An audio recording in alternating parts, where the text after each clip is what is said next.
my eyesight also. Then the mother says, my son, those thick eyelashes are for protecting our eyes from the sand, because in desert we have sometimes sandstorms, hailstorms. So these eyelashes protect us from such natural calamities. Now the baby camel seems to be pretty much satisfied, or maybe. So he says, I see. So the hump is to store water when we are in the desert. The legs are for us to help while we are walking in the desert, and the eyelashes are to protect us from the sand. Yes. And just one more question, mother. Jump out of your comfort zone. Okay. So now you have to question yourself that where are you? Are you in your comfort zone or you are out of your comfort zone? Because I am also going to talk about something for which you have to jump out of your comfort zone, and also whatever you learn in this conference, you have to do that. Now for my presentation, the topic. Again, how many of us have friends, best friends? All of us, right? Everyone has friends. How many of you, when you feel frustrated and distressed about studying, when you have very bad experiences about studying, how many of you go and tell your friend that, yeah, I really had a bad day. I could not talk to my teacher, or I could not talk to my doctor. I had a very bad struggle and I am feeling very bad about it. How many of you do it? No. Nobody? So Vivek does it. Elaine does it. Sorry? I just say about simply only parents. Only parents, but not my parents. Only parents. Because I tell it to my dogs and they understand. Good. So I think very few people talk about this. Why? What stops us from talking? And that is, we don't like to talk about our family. But then, what do we do when we have very bad experiences? We are frustrated. We keep all the things in our mind. And don't you think it will trouble us? Like when I had a bad experience, I should not talk about my stomach, and I should not have food. I should skip my dinner because all those things were moving in my mind and it was troubling me. So here is where writing has really helps. So I would like to present my topic based on how writing helps when you really feel frustrated and distressed about your studying, and how we can express our thoughts. And expressing our thoughts by just putting it down on paper, how does it help to come out of your frustration? My presentation is titled The Right Way Out. Okay, so there is a way out, and the way out is by writing. And I'm sorry, it's not by me, it is by me and Joe. But actually, the slides have been prepared only by hand. That's okay. So, Both are very honest.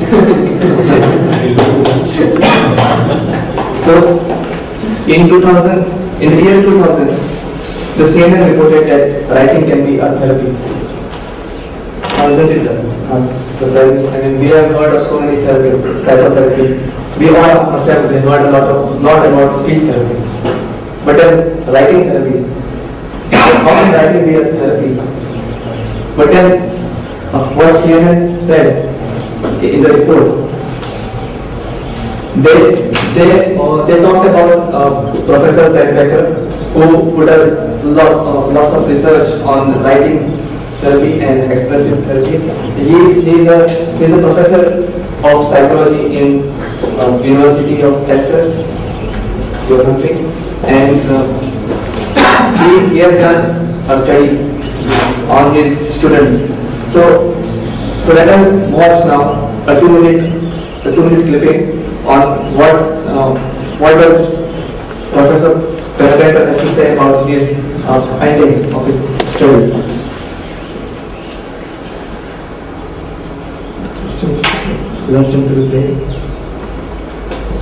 Yes. Let's play. Showing this video. Yeah, you should play the video. I don't know if You can take outside of the Software man. Just play. do you have something.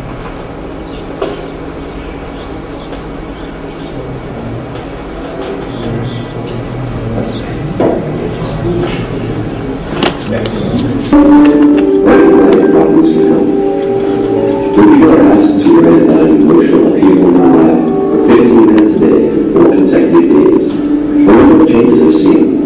Over 200 research studies report that emotional writing can improve people's physical and mental health, help them sleep better, and even result in gaining better grades in school. The first expressive writing study was published in 1986 by James Pennebaker and his student, Sandra Bell. In the study, 46 college students were randomly assigned to write about either a traumatic experience or a superficial topic. The students initially signed up for a psychology experiment entitled Writing the College Experience, with no idea of what the study entailed. After completing some questionnaires and a release form allowing experimenters to track their physician visits, they met the experimenter. Professor Pennebaker explains. The results of that first experiment were like nothing I'd ever seen before. What we found was that when people wrote about these traumatic experiences, it changed them. I'd say a quarter of people actually cried while they were writing. It upset them, but they kept coming back. Hardly anybody stopped the experiment. All of this was profound in and of itself. But what was most interesting was just the degree in which writing about the same experiences made a difference in people's physical health. They went to the doctor less. We did a subsequent experiment, and we drew blood from students before they participated, and yet at the last day of writing, and 6 weeks later, writing about traumatic experience brought about changes in immune function. And then other labs started to get involved. Study after study showed that writing about traumatic experience had a significant effect on their mental health, their physical health, and a variety of behaviors. So, isn't it a food for thought? By what we better? The T lymphocyte cells which help in the immunity were seen much more quantity than the people who don't write about. Then we also mentioned that the people who write about their traumatic situations went to the doctor less. So all these things tell us that even science tells us that writing can really be a therapy. And if you have observed here, it is he basically focused on traumatic incidents and stress. So I think this is something which is closely related to stamina. I'll come to that later. But then if this is not enough, then we have another story. This story was, another study. This study was conducted on asthma and arthritis patients, and it was published in the Journal of American Medical Association. And in that study, 70 arthritis and asthma patients were asked to write about their traumatic incidents and how they feel. And the result of this study was a whopping number of 47% of all these people who participated. 47% of the patients showed significant improvement. So even with asthma and arthritis, people have benefited by just writing about what they think, what they feel. Then we'll just look into a case study. This person, I think many of us love reading books, right? This is a very well-known author. His name is John Mulligan, and he also he's again from States, but he has a very interesting story. He was a Vietnam veteran. Now everybody knows what is the Vietnam veteran. So he was marred by depression, stress, and post-traumatic post-traumatic stress disorders. Until he participated in a writing workshop. This writing workshop was conducted by another noted writer, Maxine Hong Kingston, in this writing workshop, he wrote all his traumatic incidents which really bothered him. And then, after the workshop, he was elated. He really felt good about himself. And then, post-workshop, he started writing more and more about his traumatic incidents and the stress that he faced.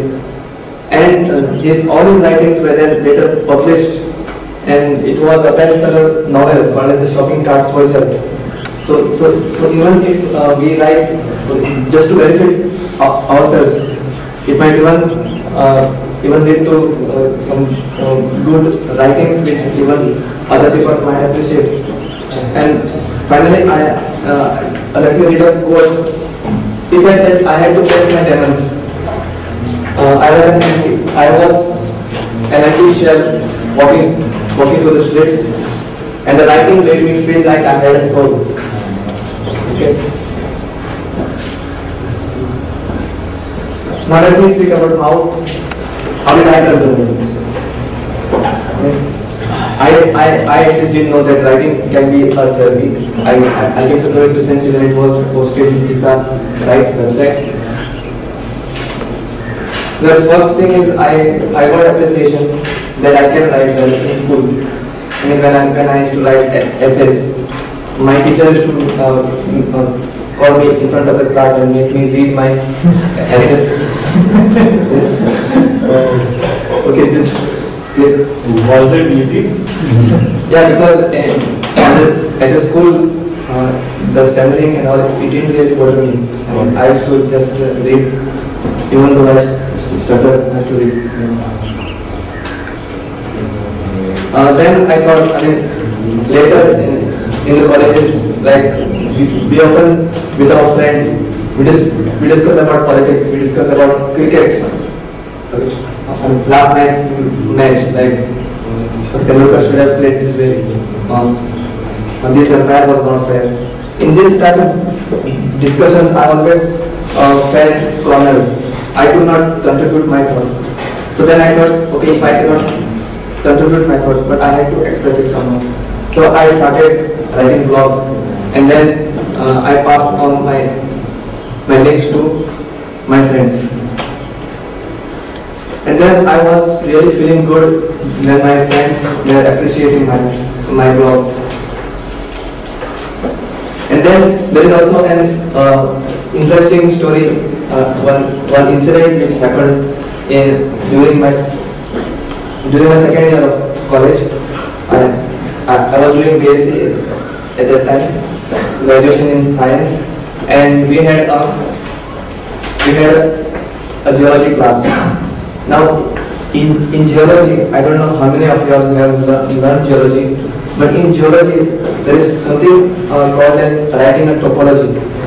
I mean, you have to observe a photograph of a landmark, a picture, and then you have to just observe it and then just describe the ups and downs, and whatever you see in that photograph, you have to just describe it. I love doing it. And I just started describing that entire, whatever I saw in the photograph, I described it and happily gave it to my lecturer. She read it and she was very engrossed by reading my topology. And then when she finished reading the topology, she said that, wow, Harish, this is amazing. I really felt that I'm actually studying in that area. I could really feel all the ups and downs and the meandering river, whatever you said. But I don't understand when you talk. Okay, so what she was doing? I mean, was she trying to discourage me, or was she trying to encourage me, or trying to I think so, yeah. Maybe she was trying to encourage me for making up with my writing. But at that time, I really felt bad, and I thought that okay, now I cannot express by talking. So let me switch to writing. Okay. So this was the incident which really pushed me, and that made me write more. Now my journey with writing. I mean, it's a long journey, so I'll just take you briefly on it. My journey started by writing a diary.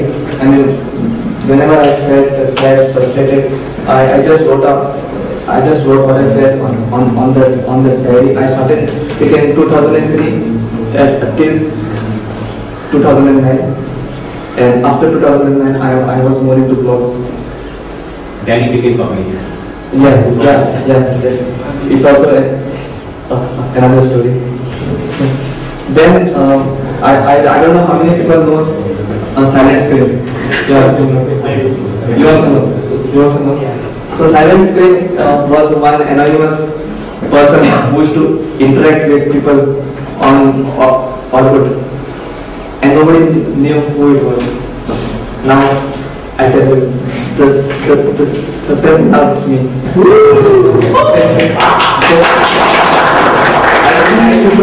I'm the one here. So, I used to write on social media sites with an anonymous ID. Then it was the next big thing was contributing my story. And the moment I joined TISA, I contacted Dr. Sachin and he told me that why don't you start by giving a story, because at that time it was Eastside season and Isa was collecting personal stories, so I thought I will give my story. And then finally it was the journey began by writing more articles and blogs on Isa and my personal blog also. I'm doing so and so, and I started, and this is my story. And many people over the world, across the country, they read it. It's like you are accepting. So this is if you think that you find difficult, acceptance is a very difficult thing, maybe you can just start by writing a blog and just write about yourself, about your struggling experiences, and it will also kickstart your acceptance. Then the feedback, comments, and suggestions from other people who stammers, and it also helps. I mean, people also share their opinions. They also share their ways and how they deal with it. So it also helps. Like I mean, you can also see how other people they also deal with such similar kind of problems. And then finally writing a paper for ISA was a totally different kind of an experience, and it was like sharing my experiences at a global level. Many more people could read about my story, and then it was also like I was retrospecting about what really changed my perception about STEM. Because I used to really run away from TISA. And when I was in the silent scream mode, I used to really avoid Jayaprakash, because he used to always talk about acceptance. I used to feel scared. Did I? Huh? Did I? Yeah, you actually scared me at that time. But it was good.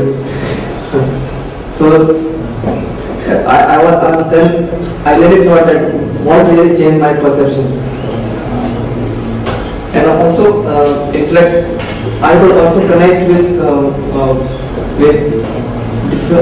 many PWS of different culture. I mean, many people from the states.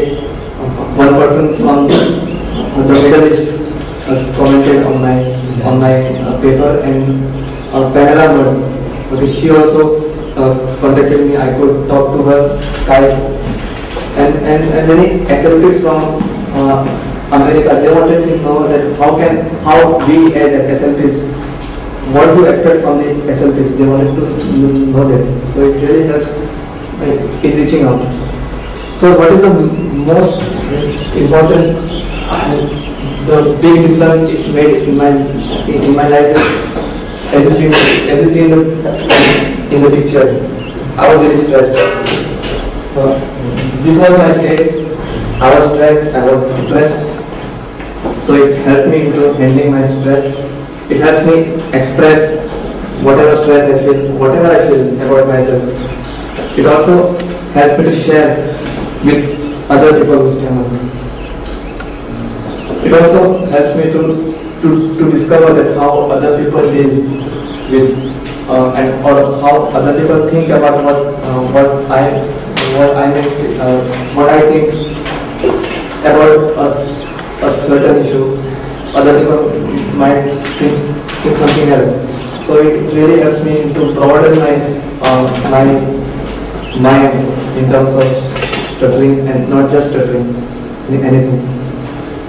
And finally, I really enjoy it because now it has become like a hobby.